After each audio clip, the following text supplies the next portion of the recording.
All right, so I ran all the 12 box in the ceiling.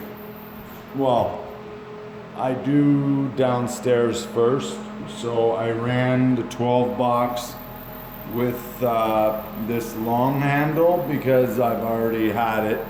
So I don't have an extendable handle, but I have a 48 inch and a 42. So I ran the 48 inch everywhere on the ceiling, okay? So I ran all the flats, all the butt joints, everything. And I ran these upper butt joints, okay? Because the 48 inch handle is a lot easier to do those upper butt joints. This is the only butt joint that I do before the flat, okay? Everything else, like this one here, I did with the little handle after the flat was done, okay? And then I did all these flats. So now I did the 12-inch box everywhere in this room. So now I'm gonna show you how I do my angles with a power sander, okay? Let's not forget that. So I'm gonna be using my pump and my inside corner applicator and this 3 1/4 inch flusher. So I need a little bit more extension here. Something about like this, about 5-6 feet is perfect. Okay, so let's pump her up. And when I'm skimming my angles, I like my mud very, very wet. Okay? This is literally just a skim. I don't want a lot of mud there. Okay? That corner is already done, to be honest. Okay?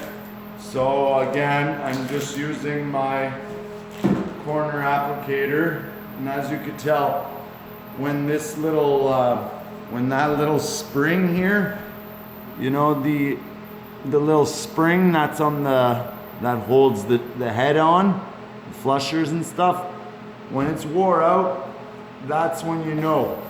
Because look, I'm spinning my tube and the tip is just spinning freely, okay? It doesn't hold it, it doesn't stay in place. That's how you know you need a new one.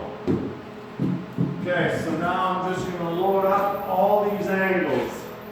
Again, it's just a skim, okay? So, very quick. And remember, I'm not going down this doorway. The trim will cover all of that. Remember in the other video? Okay, so very quick. Much less effort than the angle box. Okay? The angle box, yes, if I'm sanding by hand with a pole sander, you bet your butt I am using it. But with this power sander, no way.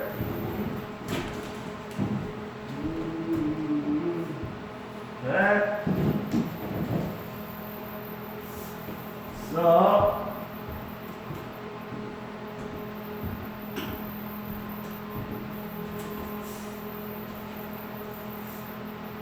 it's fairly quick.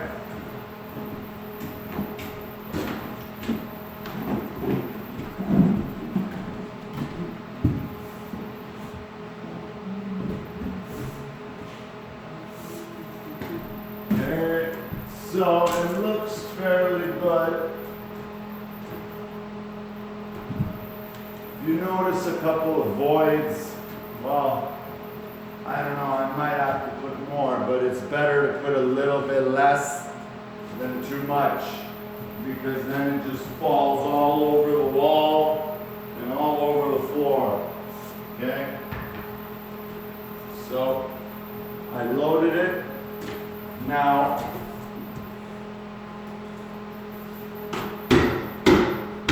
and I like to keep the flusher clean. Like, it's not like an angle head. You don't need to load it with mud before you put it in the corner.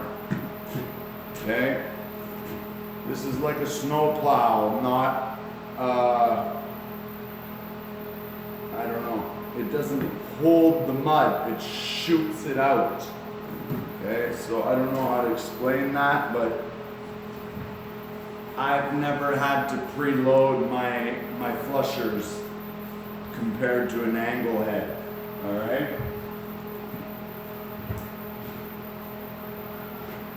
So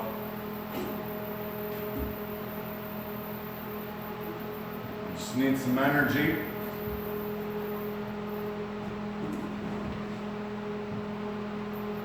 Okay.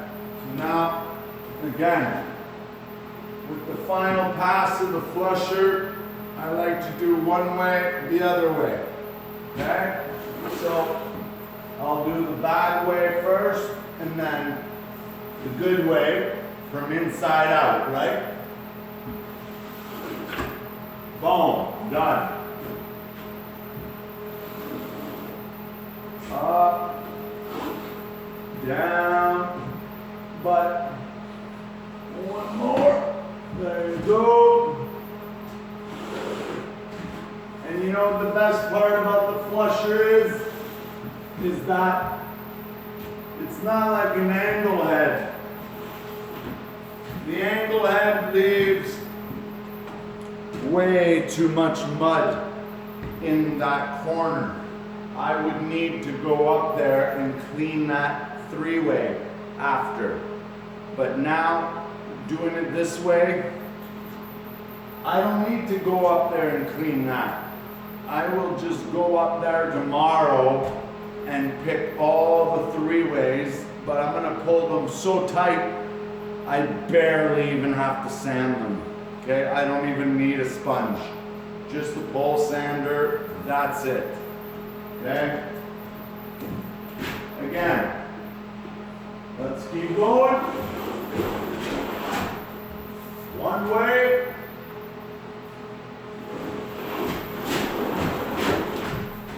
The other.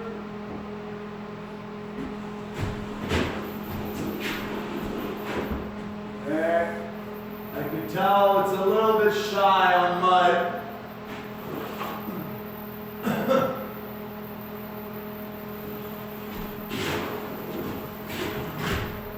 So, because it's a little bit shy on mud, I could put more, or I could just swipe it a couple more times. So, it's very close. So I'm just going to swipe it a couple more times.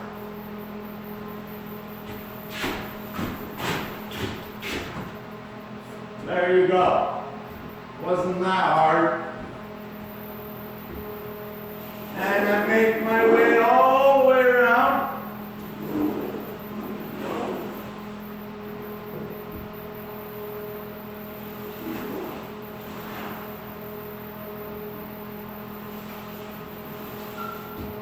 Okay. And I never leave big chunks of mud in the corner. I don't want to create more work. Okay? So I always start inside the corner and stop about a foot away from the other corner. There you go. Okay?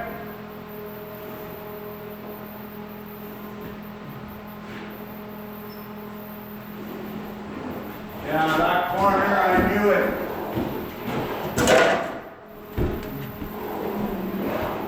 I didn't put enough mud in that one.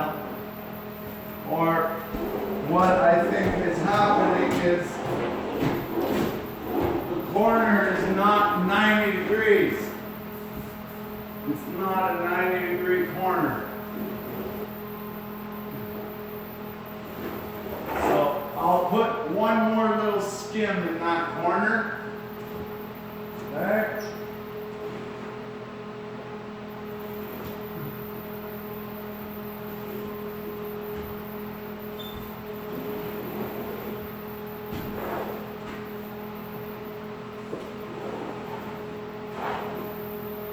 Like I said,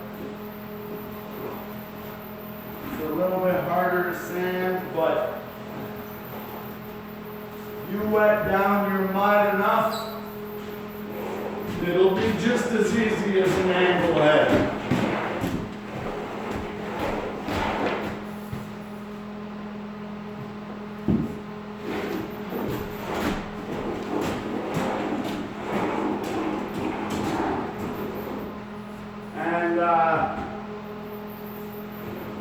Somebody asked me if I ever use my flushers, because here you noticed, well, yeah, see, I have the hole here on the flusher. It's a direct flusher, so I could technically put it on the tube, the flusher head on the tube, and push the mud out as I need it, but it's very hard to control the pushing and pulling and the pressure, and I always end up with too much mud oozing over the edges, okay? And that's what I like to do when I like to clean the edges of the flusher with my fingers, okay? So that the mud doesn't ooze over.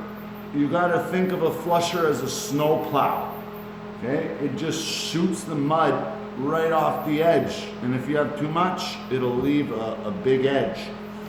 Compared to the angle head, it's like one of those snow plows with a lip, and it keeps it inside the corner. It keeps it in here. It does not let the mud ooze out of the edges, okay? That's the difference. But if you have enough practice, the flusher is a lot easier on your body and on your body, all right? And it's cheaper. I can buy 4 of these before I buy one angle head. So, I don't know, that's a win in my books. Tools are not cheap, okay? So, I'm just gonna give you a quick walk around of this now. Okay, so look at that 3-way. All I'm gonna do with that is just scrape it a little bit tomorrow morning and clean it up. All the 3-ways, I don't even need to touch the bottom. With the angle head, I'd have to touch up the top and the bottom, not with a flusher. Now see these angles, like I was telling you, they're very empty. They got a lot of voids, so I need to put a little bit more mud. Other than that, that's what I'm gonna do to the whole job. Rough sand, 12-inch box, angles, and I'm done for the day. Oh yeah, and the other thing I didn't mention is I did all the screws. I did the screws before all the flats. All right? So I hope you guys enjoyed this little 3-part video. Thank you very much.